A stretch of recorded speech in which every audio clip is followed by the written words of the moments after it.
So what would you tell someone who's aging and is watching their fertility clock, which is something to mourn? Things are changing, and they're feeling shame.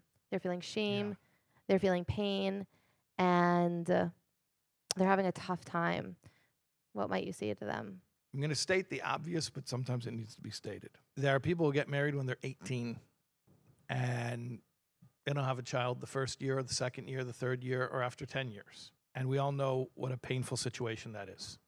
And one of the things that a situation like that forces us to recognize is how little control we have, that we're really dependent on Hashem, and that a child coming into this world is not something that any human power can generate at will.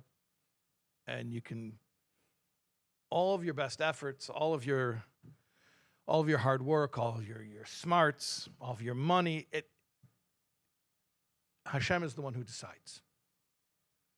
And we all know that. It just, sometimes we forget it, and then God forbid when someone's in the situation, they're facing that struggle, they eventually have to come to terms with this idea that this is in Hashem's hands. I can do what I can do to make myself the best version of myself today, to be the most present that I can in my life as it is today, but I can't force Hashem's hand. I can only just show up in the best possible way.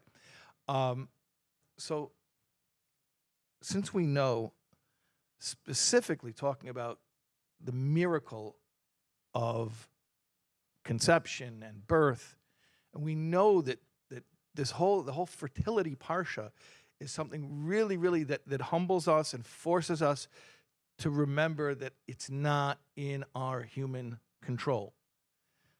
So I would say, in a similar vein,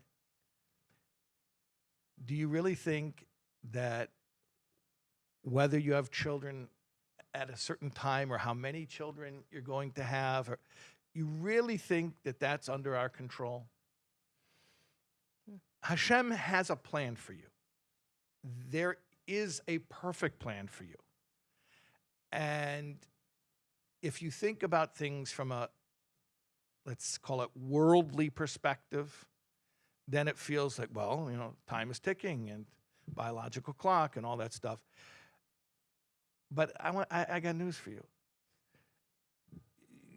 Live reality for a while, and we will quickly be disabused of the notion that the worldly perspective actually is a normal way to go through life. After a while, you realize that the miraculous perspective is the only way to really go through life. And yes, we do our shtadlis, like we mentioned earlier, but these things are gifts from God. The blessings are from heaven. This is not something that we can just snap our fingers and we can do this at will just because we've decided now is the time, this is how it has to happen, when it has to happen. So I would say, give yourself permission to trust God's plan. Because even if you got married when you were 18, you would still be subject to God's plan.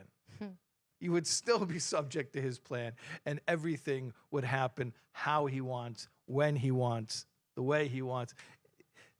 So don't make yourself feel like you have less control over your situation because you're still single.